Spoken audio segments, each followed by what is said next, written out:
Hey class, welcome to the literature review, chapter 2 from our textbook. Hopefully all of you have your books by now.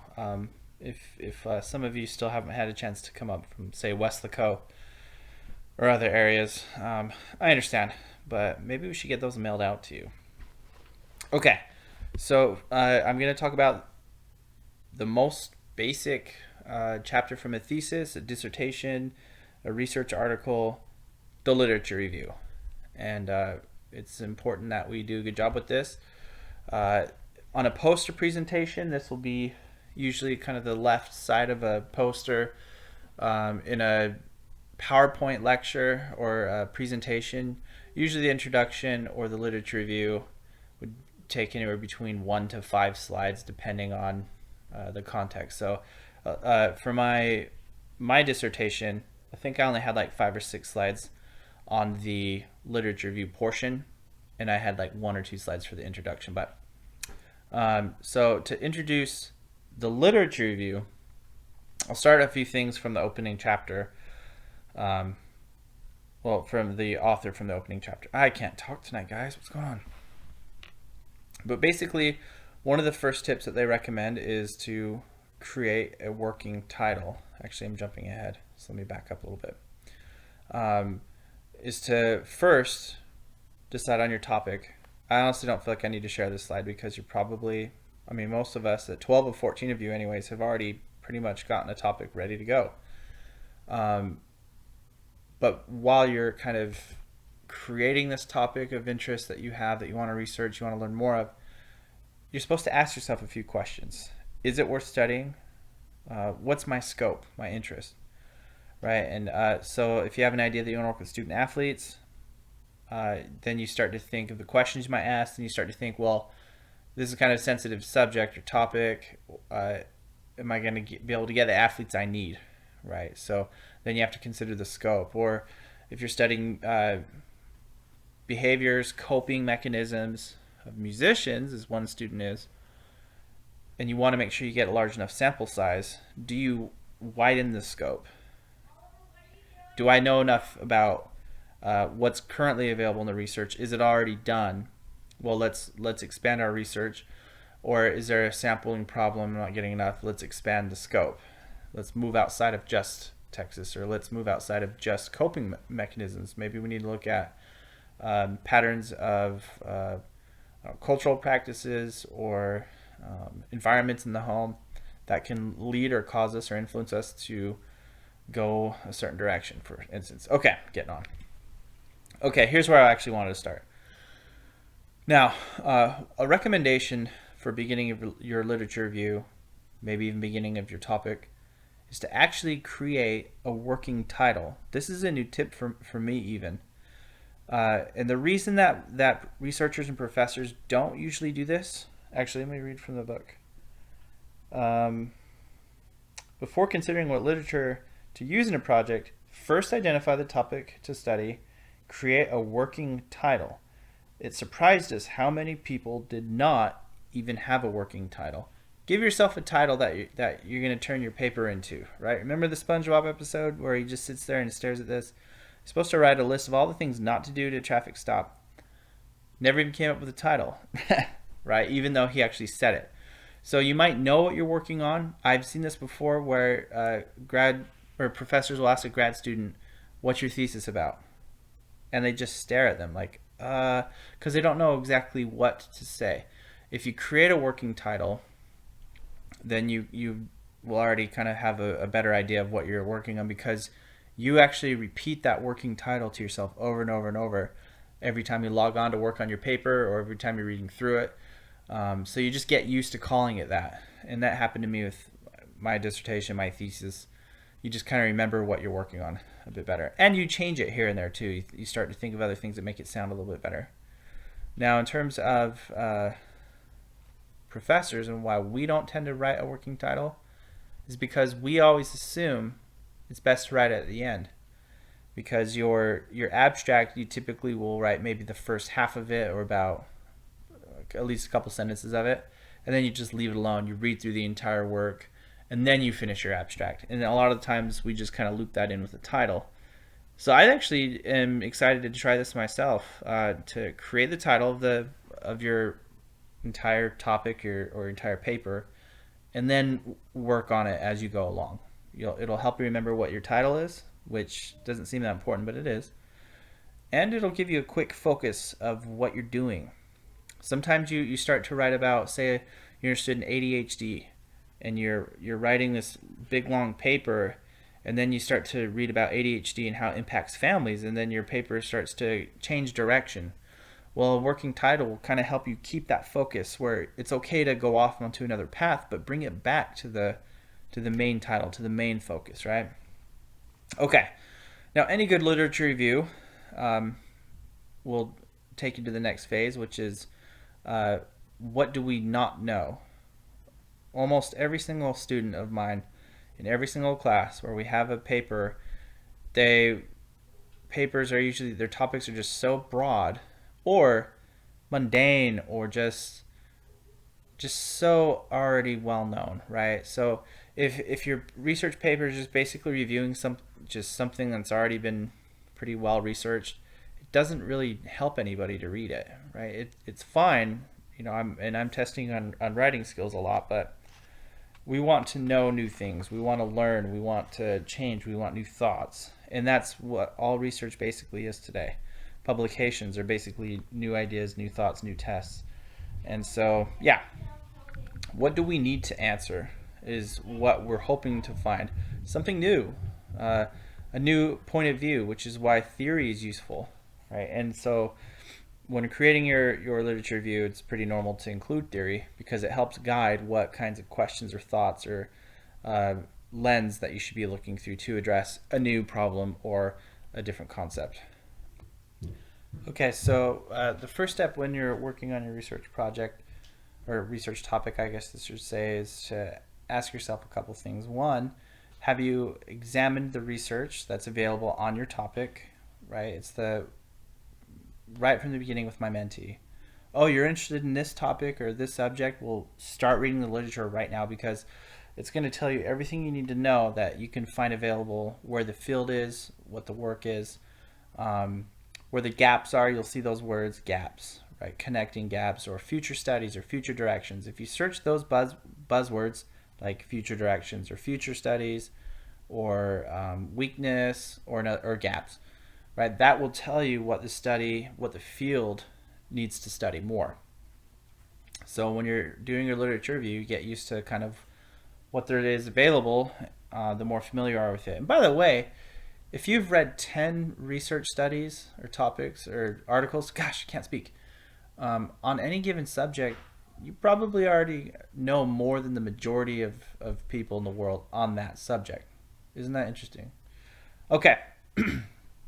Second, will your project contribute to the literature? Most likely it will because you're working with your mentors who kind of know the field, hopefully, but it's not good to have a redundant study. And a lot of the articles that are the research papers that I read from my students, they don't really push anything because what they're doing is they're taking articles they find on a topic that they choose and they're just rehashing those same things, right? What they're not doing is taking all the articles that they're finding and then figuring out what's missing. And that is what makes a good researcher. Is you guys will take all these articles, develop a picture of what's happening in the field that you're studying and say, what can I add? What can I build to this? All right, so quick example. When I was reading all of my articles in cyberbullying, it was just my initial research interest was on aggression. And I always thought it was odd how men and women differ in our use of it and why we use it. And that morphed into cyberbullying. I found that over about close to 100 articles all have these different words for the same thing, cyberbullying, right? This umbrella term that we use today was known as many different things across the world, especially Europe. And I was the first one to kind of piece that together, like, hey, there's all these different terms, different definitions. And then that morphed into another project that I presented at another conference where I was reading the future directions and seeing all these challenges that were being brought up with defining cyberbullying, right? So I took the gaps that were in there and that's what became my research project. So hopefully some of you can do the same thing, right? You find what work needs to be done, and at this point you probably already have these things worked out.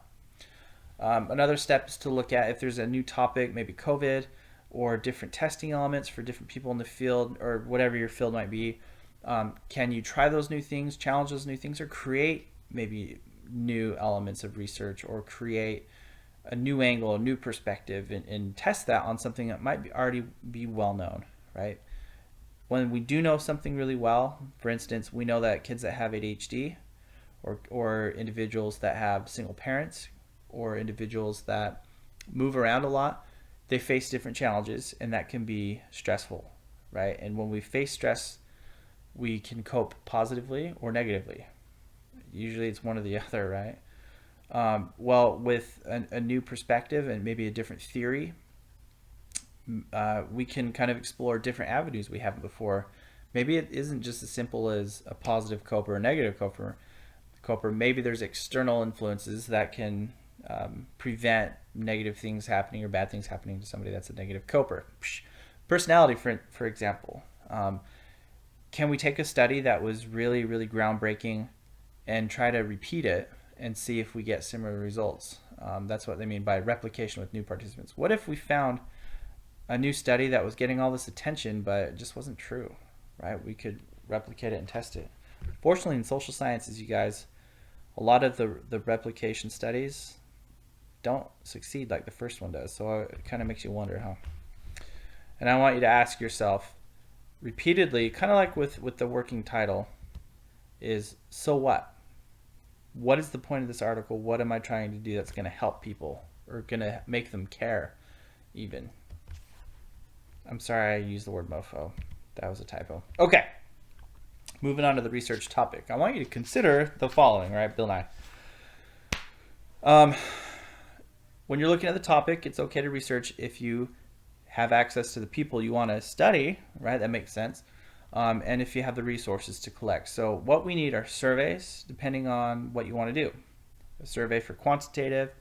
A survey could work for qualitative as well, but you'll obviously need open-ended questions, some kind of chart that you're going to follow along as you're asking the questions, or a semi-structured interview, and then obviously mixed methods. You can bring in both elements of those things. So it's fine to pick the topic. Is it measurable? That's what you'll be working on with your mentor. And also the subject that you're choosing, or I say subject, topic kind of interchangeably, can be researched if the research will add to the literature. And again, I'm trusting that your mentor will help you with this. But we want you to add something to the literature, because that's going to help you be more attractive in terms of finding grad school. But it's also going to help you and just set you apart from graduate students even, because you're already building in the field of your major. Isn't that a cool thing? The topic should also be researched if scholars are interested in the topic. Look, if you guys are doing something that you just find is kind of boring, or you just lose interest in it, just tell your mentor, or tell me and I'll tell your mentor. We don't want you to be bored. We want you to have fun, and it should be exciting. And sometimes interests change. I've kind of enjoyed moving on to COVID and seniors that I've been doing lately, and I did cyberbullying for several years. Okay, it's just fun to do different things sometimes. And then also, the topic should be researched as long as the study of it will advance your personal goals. So we want you to do this because you learn a lot, you'll benefit the field, you enjoy it, and it's also going to help you obtain your goals. So I mentioned that with possible publication. For sure, you're going to get a presentation or 2 or 3 out of this as well. Okay, so back to the literature review. So probably on page 26 is where I might be. Not quite following myself here out of the book, but what is the lit review purpose? First, it shares the results from other studies, so it's giving a reader an idea of kind of where we are presently in the field or in the past. And my general rule that you'll see is about 10 years back is usual as far as we want to go back typically. It's okay to share seminal articles that were older here or there. When we get into theory, if we're including a theoretical lens, sometimes we have to go back even further. but usually we want to stay within the last 10 years of research. The lit review will also relate the study to the large dialogue in the literature, so we want to get them thinking and open up questions, discuss those kinds of things, and that's basically our segue into, okay, now this paper is going to, do this. So we provide a framework for establishing the importance of the study. So basically you have this kind of generalized discussion on the topic, and then think of it as a pyramid that's upside down, right? Triangle that's upside down, where then we're starting to get a little bit more narrow in our thoughts, a little bit more specific, and we're pointing to, or at least we're building up to the so what. The purpose of this paper will, you don't have to have that statement in there, but we're basically guiding the reader from general knowledge to more specific purpose. Okay, and we also provide a benchmark for comparing results to other findings. So we're asking ourselves, so what? Right, we're qualifying our paper to answer that. Right, so we're going to let them know, hey, we're going to solve this problem. We're going to answer this or address this or attempt to address this. Okay, I don't have to give everything away just on that slide. The literature review will take several forms. That's why I chose Twilight right there, right? But first we want to integrate what others have said and done. So we're not going to just regurgitate what we see in research papers, right? We can put on our own thoughts of what they say and apply it. We might use bits and quotes here and there from articles. That's okay too. It's okay to also criticize previous scholarly work. So we might challenge the views or perspectives or results. For instance, one of the articles that I read today was there's a FBI statistics data that was collected from 2016 to 2020. And it said, instead of saying 75% of Black Americans that were shot during those 3 years by police were armed. But I'm guessing, because it's the Washington Post, was my source when I started to read this. I went on and checked the statistics, but they phrased it as 25% of those individuals that were shot unarmed by police were unarmed. 25% of them were unarmed. So when I first read that, I was like, that's kind of weird that they phrased it like that. Does that mean 75% were armed? And then you go in and read and start saying, okay, well, what they're doing is they're kind of playing with it, with the data, and that's fine to do. But usually it's better if we clarify and we present things as honest as possible. So people could technically criticize that. Another example, and this is also a newspaper, is for women's equality, women's rights. There's an article that said 1 in 10 homeless women are, 1 in 10 homeless individuals are women. And then it was like captions like, we can do better, something like that. And then that gets you thinking, well, does that mean 9 in 10 homeless people are men? Like, we don't want anyone to be homeless. We don't want anyone to be harmed. But a lot of the times, even in scholarly journals, people twist the truth. My last example is when a British medical doctor claimed that getting in shots like MMR, preventative medicine that will treat or prevent you from getting polio or chickenpox, it can cause autism. A lot of people still believe that today, even though that researcher lost his medical practice license, right? So it's okay to question articles. And a lot of my graduate school experience was basically just sitting around a table for an hour talking about how published articles were just terrible, right? I didn't love that experience, but what I want you to do is become more cautious about the things you're reading. And in your papers, you can say, whatever your topic is because there's a research gap in this area, meaning it either hasn't been focused on or fully addressed, I'm going to do that. And that's kind of a way of criticizing previous works. We're saying that it just hasn't been done yet, right? Or this article came close, but they didn't look at this topic or this specific element. I'm going to,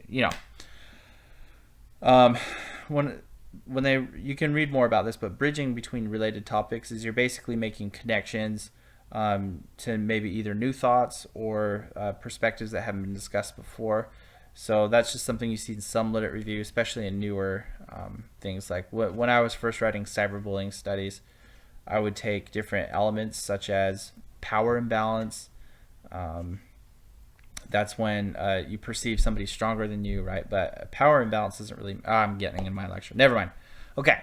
Lastly, identifying a central issue in the field. So it's good to have headings, right? Identifying central issues is meaning you're getting key points from the literature that you've read, and you're creating these headings, subheadings. So level 1, level 2 headings.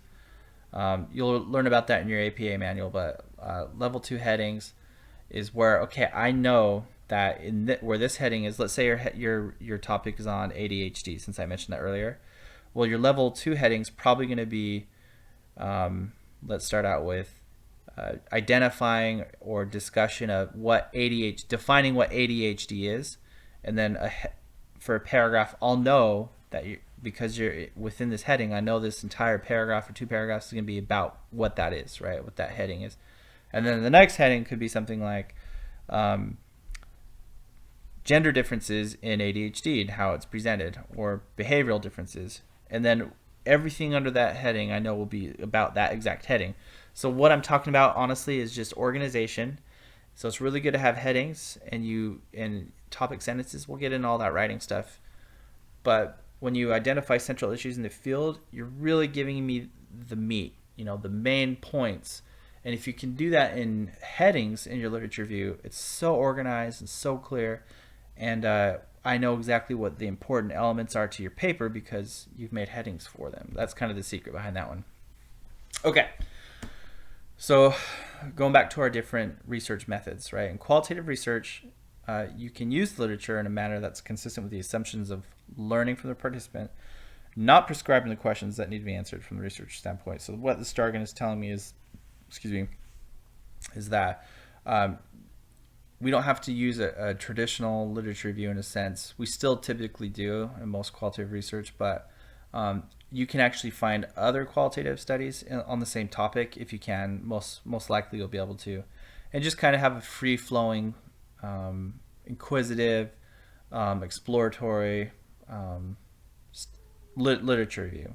So if anyone's interested in qualitative, for sure, as we get working on our literature review, let me know, and I have some specific examples I can show you. But you'll probably find some good models to kind of work with, or templates almost, and your mentor will probably provide those if you are doing qualitative, and so you can kind of follow along other examples that have been published in the past, and that I find is sometimes really helpful. But for the most part, the most people that publish qualitative research follow the traditional lit review, so it's okay. Okay. I guess I can read this next point, but one of the chief reasons for conducting a qualitative study is that the study is exploratory, right? We want to learn something new. We want to do it from a smaller amount of people and then generalize it to a broader group of people. This usually means that not much has been written about the topic or the population of it that you're interested in studying. The researcher seeks to listen to participants and then build an understanding based on what is heard. And again, that's what we apply to a broader audience. So instead of interviewing, I think last week I was discussing about survivors of sexual assault or maybe even abuse.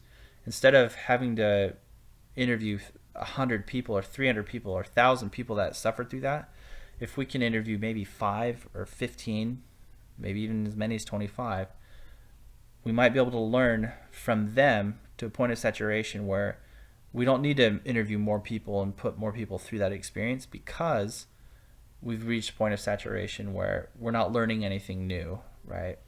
And that might be helpful, so that the things that we learn, the themes that emerge, probably are applicable to all of them, rather than having to actually interview them all. We probably generalize. So I'm getting into that too deep. Okay, quantitative studies, you'll see literature reviews that are probably more traditional with what you've seen, right? There's specific direction, meaning that you'll see at the end of the literature review, research question 1, or RQ2, RQ3, or H1, HO2, something like that. They're hypotheses. So we state our research questions, we state our hypotheses. It's really just tradition. You don't have to do them. In fact, I never did, just to buck tradition, but it's okay to have these in either type of study, honestly. But I think what's most important is that you're introducing the problem, you're stating what the problem might be, what you're trying to address, and that is pretty much all I'm used to seeing. But it's also good to use theory. So talk to your professor or your mentor about theory and what theoretical lens you might use. And also pay attention to the theories that your articles are using that you're reading. Theory is kind of a boring thing, I think, sometimes to study, but if you can learn how to use a theoretical perspective, work from that framework, you'll find it actually guides your paper for you. It makes it easier because if you're following a framework, you have to look through the eyes of that theory. And examine the usefulness. You might read some, you're just like, no, there's nothing on this, it's garbage, and that's okay too. Compare results with existing literature or predictions, right? So you'll talk about past literature results, and you might even compare them against other studies. That's really all that is. I need to rewrite these. That's not very clear, is it?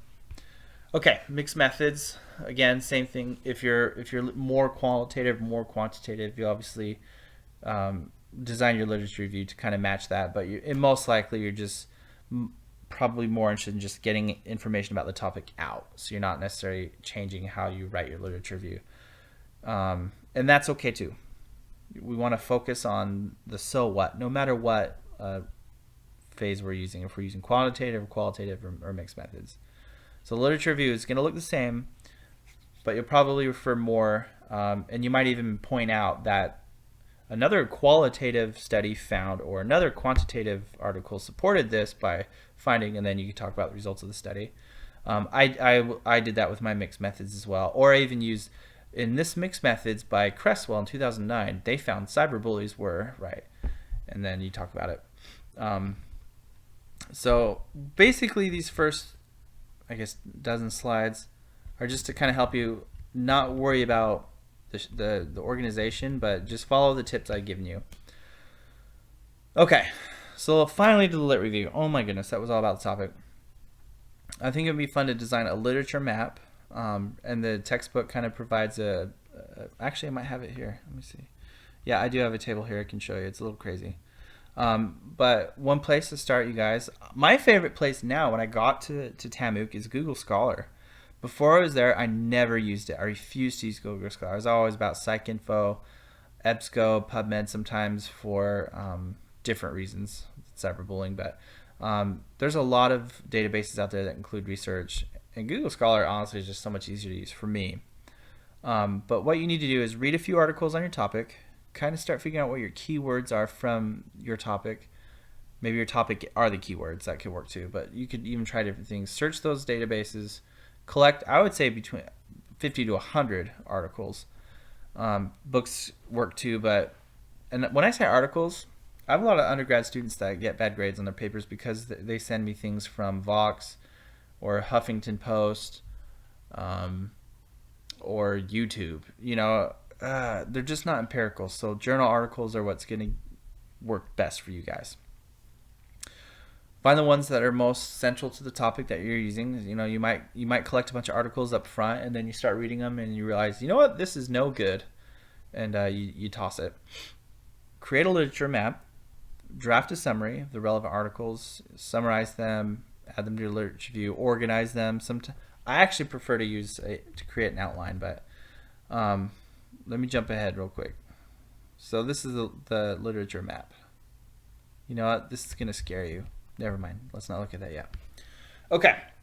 How to prioritize selecting your literature? Again, I like to start with a little broad statement.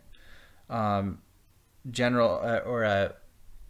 what's the word I'm looking for? Topic sentence, right? So I'm going to kind of warm you up into the topic of what I'm talking about. Say a cyberbullying article. I'll just say general findings in cyberbullying today. Right, and then I'll talk about the last 5 years or so of research. I study cyberbullying, and as I read more and more, I started to learn to search for more specific. Oh no, that's something else. I thought this was an example, but I already talked about that, so I'll ignore that for now. But you want to gradually bring them in, right? So we're going to talk about cyberbullying, things that we found, and then we start to narrow that, right? So heavily focus on journal articles. In good journals, that's a tip. Best source for research reports for me lately has been, again, Google Scholar, because they have some bad journals in there too, but for the most part you'll see really common journals that you've heard of before. Move on to books. Start to look at books. Again, there's 2 or 3 like really well-known authors for my field that I don't even search generally anymore. I just go straight to them because they're just so well known and respected. Another source that I should mention is conference papers, and you can actually find them just by the same, if you're using EBSCO or Google Scholar, they're there sometimes. Sometimes you can only get the title of an article and maybe the abstract, but you can't get anything else, and that can be frustrating, and that happens sometimes. But dissertations I think are easier to get, but there are times where I've cited conference presentations even though I didn't have the full presentation. It just was that important. But anyways, I got to keep moving on here. Okay, so here's another reference to the literature maps. You'll see it again in a second, but all it does is provide you a nice little visual, existing research, existing organization, and you can kind of play around with it. It provides a little structure and how it's going to flow, where things might be interrelated. So you might reorganize. So if you look at these post-its here, these might be about sex or gender or age, or some other demographic, or it might be about behavior, and you notice, there's men are having a lot more behavior issues than girls on this topic, or female, right? So you might just move this post-it over here, and that you just reorganize things. Well, that's what kind of a literature map can provide you guys. So I'll give you a page number. You can actually find this table online too. I think if you actually, just use my PowerPoint. This is a video, but you can actually open up the slides and maximize this if you can't see this very well. But the example that they have are about employees' concerns about the fairness of and the making of managerial decisions. So this is kind of an organization flow chart almost, but they're using this as a lit map. So they had a few different areas here. You can just kind of look on your left, justice perception. So they probably created this after reading the research articles. Actually, you can read about how they did this, but motives was kind of a theme that they noticed, out of one article, followed by knowledge, climates, a couple articles, 2, 3, 4. You'll probably find tons. And you can kind of just start fitting them into here. And then this could become maybe even the title of the article. And then essential elements: justice perception, justice effect, organizational change. And then within these, so this is a level 2 heading. This would be a level 3 heading: motives, knowledge, climates, and voice. And then later on you move on to this one. This is level 2 heading. This would be level 3. Now, if you guys don't know what I'm talking about, level 1, level 2, level 3. Level 1 headings in an APA paper usually are center, bold. Level 2 headings are usually left and bold, if I'm not mistaken. I always forget. I have to look them up. And then level 3, these would actually be within the sentence of your topic, right? And then I have a couple other examples. You can enlarge those and check them out. But it just helps to organize this way. Another thing I really want to talk to you guys about while I have you is this idea of the abstract. Abstract summarize the entire element of an article. And again, professors, I've noticed, a lot of us, we write them at the end, which also means we tend to leave the title to the end. So I highly recommend, again, give yourself a working title right now, right? And then consider the abstract. So you can even write part of the abstract as soon as you've finished the lit review, right? Usually it's only 1 or 2 sentences for each section, but a good abstract will summarize every major element of the article, right? So the research study or the abstract will mention a line or 2 from the lit review. You'll mention the problem, the purpose of the article, some information about the sample itself. That could be the sample size, that could be the population you're deriving your sample from, and then you'll provide some key results, maybe implications for future directions. I don't always myself. I'll do one or the other. You don't have to have the implications. Okay, this is important because, and then have the future directions. It depends on the conference or the paper. Sometimes you have to have a 150-word literature review. Some conferences or journal articles require up to 200, 250. That's nuts to me, right? 150 is a good, or even 115. That one's tough. You have to be a good editor. So don't be surprised if you find you're taking a lot more time than you even wanted to, and if you have to cut your abstract down. It's actually really difficult. Okay, I just have a couple examples here of abstracts. So I'm not going to sit here and read through this, but if you open the PowerPoint, the actual PowerPoint, you can make this larger so you can see that they actually highlighted every element of the abstract for you. So just kind of use that as an example, because you're going to have to write an abstract yourself. So we want a good intro, the problem or the purpose, maybe the results. I can't tell what these are anymore. This is the data here, major findings, implications, future directions, right? So they can squeeze all three in here. That looks like a longer abstract to me.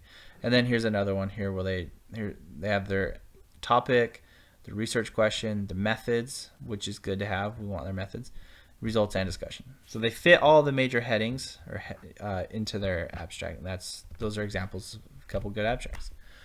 Okay.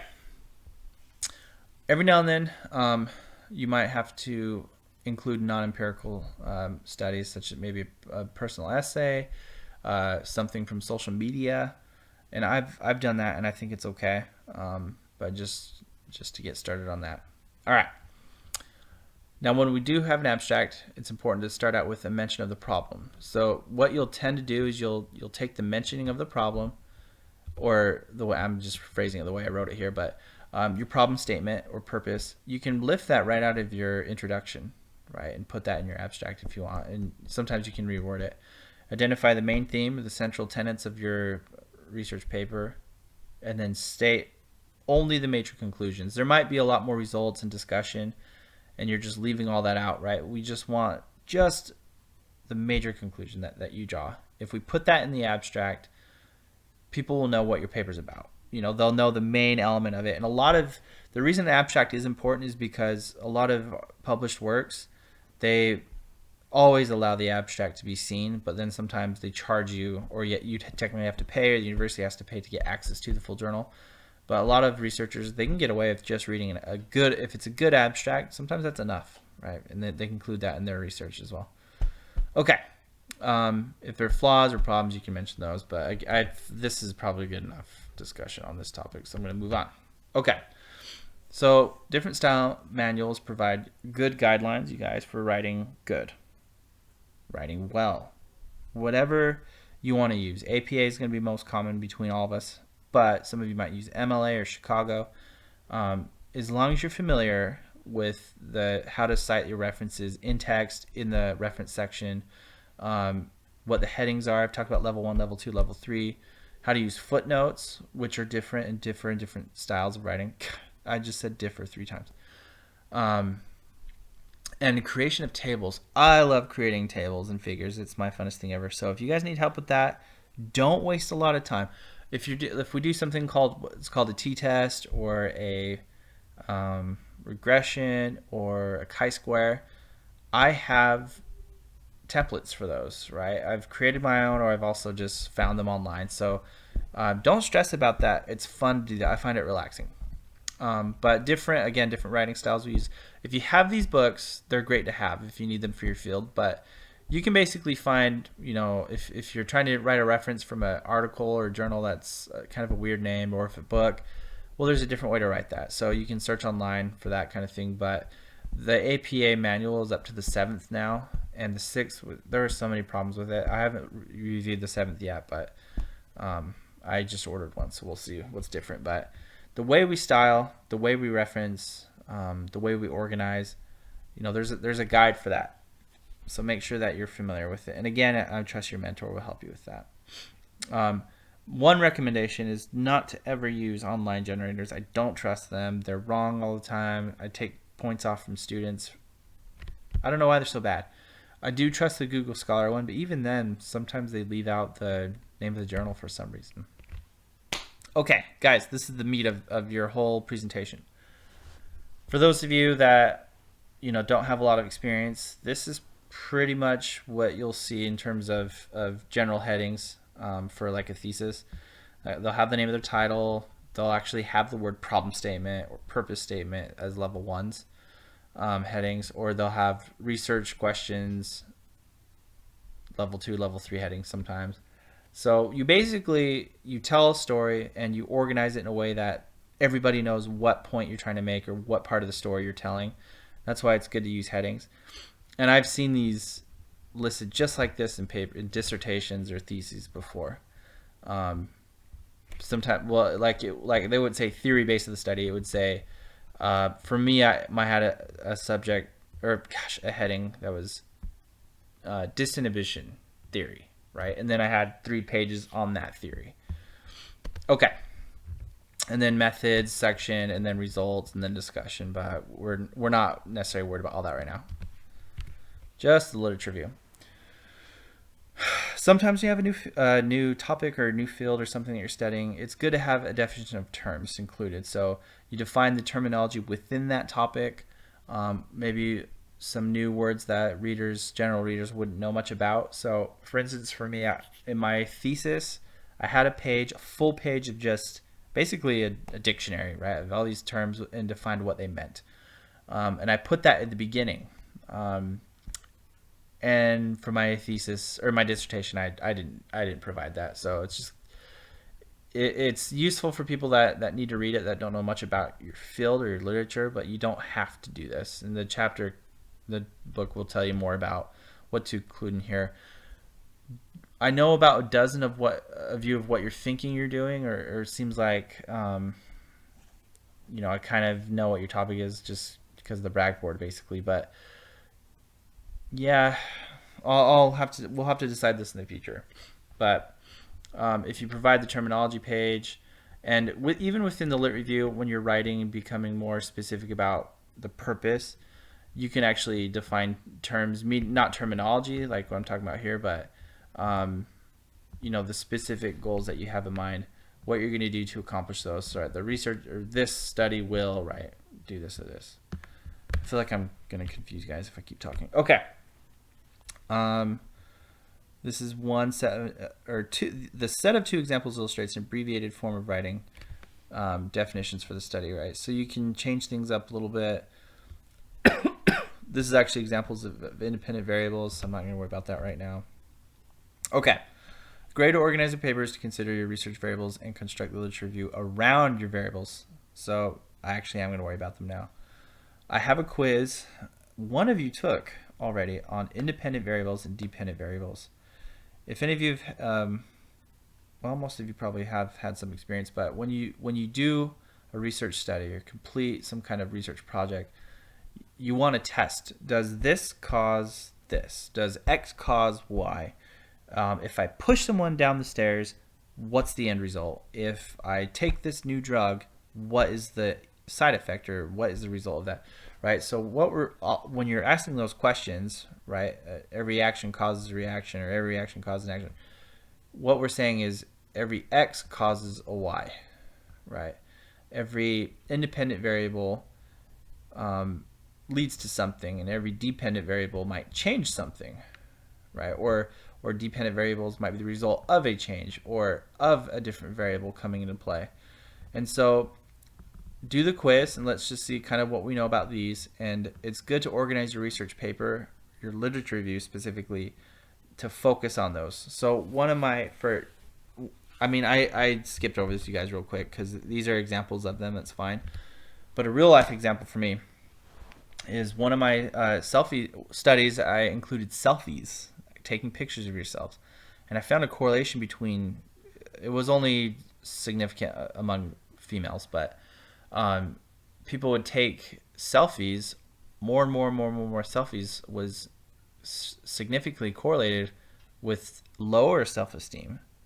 I was like, that's weird, because if you're taking a lot of selfies, probably pretty confident in yourself, right? You're cute, whatever. But then we found out, okay, well, what's happening, right? What's going on? Well, it turns out it was leading to other things, that you had lower self-esteem, you had more depression, more suicidal ideation, a couple other factors as well. And so that led into a study where I was, well, let's see if we can predict. So I used a hierarchical regression analysis. Can we predict more depression or lower self-esteem with selfies as our dependent variable? So for instance, can we predict you'd be more depressed or have lower self-esteem the more photos you take, right? So now we're using selfies as a predictor variable to see if that changes your level of self-esteem, right? We're not saying that oh, I took 10 selfies, so I'm depressed, or I took 10 selfies, so I'm sad. What we're saying is, of a group of a large sample, will the data show me that the more selfies you take, the increased risk you have for less self-esteem, right? Less depression or more depression. So what I ended up doing for that study was I took these variables that I wasn't even interested in from the beginning necessarily, and then I built my literature review around them, right? So I talked about other studies that mentioned selfies and the negative things, the positive things from selfie-taking behaviors, the importance of understanding depression, the role of depression, and what it plays in college students. What else was it? Self-esteem for sure. There's some other ones as well, other variables, but basically the variables you're interested in addressing, which is already is most likely your topic. Just make sure we include that in there. I'll talk to you more specifically about that. But the quiz is under resources tab, right? So make sure you click that. Okay. We're moving along, guys, I promise. So quantitative or mixed methods literature review. Like any other, we provide a summary. Most commonly, we'll highlight the important studies. So you might collect 50 articles. Maybe you only talk about 30 of them, or 10 of them, or 5 of them, depending on what your subject is. But you capture the most important major themes, and that might include headings. Maybe it won't necessarily, but tell us why more research is needed, right? If you can get the why, the so what factor answered, you have a hooked reader, and people will think that your paper is actually important and beneficial and useful. And I want you to feel that your paper is going to be useful and benefit others. And that's why we're doing this, and that's why you're doing this. And I hope your mentor helps you understand that too. Okay. Also, it's to advance how the proposed study will fit this need. So what you're doing is you're basically selling us a ticket, right? By the end of the literature review, you're going to tell us why we need to keep reading. All right, what is this here? I have a little thing here. My guess is 92% of the class will follow the summary format. One of you, or those of you that pursue qualitative study, will most likely be similar to this. It's okay to deviate from the design. So again, if you're going to use qualitative or even mixed methods, just search for those studies on the topic you're looking for. You're pretty much going to find the same thing. And the methods section does change up a bit, but for the literature review, it's basically the same thing. But what I recommend doing, if you're qualitative or mixed methods, find those same studies in your topic, and then just point them out in your literature review that, oh, this other qualitative study found da da da da, and then it'll support you, and then you can build on that. Okay, here's my summary. I'm so sorry for being so talkative, you guys. I just can't help it. First, identify your topic through brief title, a working title, right? Or even a central research question, and review that over and over and over, and then you get more confident in what you're doing. Second is use the literature to present the studies that have already been done that are similar to what you want to do. Point out the gaps, relate the study to the literature, provide a framework for comparison as well. So that's organization, headings, subheadings. Third is provide a different purpose, or different purposes are provided based on what your approach is. So for instance, maybe we're exploratory study because you're studying something that isn't available yet, right? A whole novel study. Or maybe you want to replicate a study and see if you can be supportive of it. So it just depends on what you're doing. Most of you will be doing something that is fairly similar to previous work, but slightly different research questions or slightly different dependent variables, whatever it is. Okay, and then lastly, search databases using key terms that are important for your topic. And that is how you're going to create your topic. That is how you're going to create your literature review. Okay, if there's any questions, just contact me. I'm going to start posting some stats stuff pretty soon. I don't want you to feel overwhelmed. I want you to feel confident. And you guys are doing great so far. I've just loved the work that you've been doing so far. It's only been a week, but keep it up.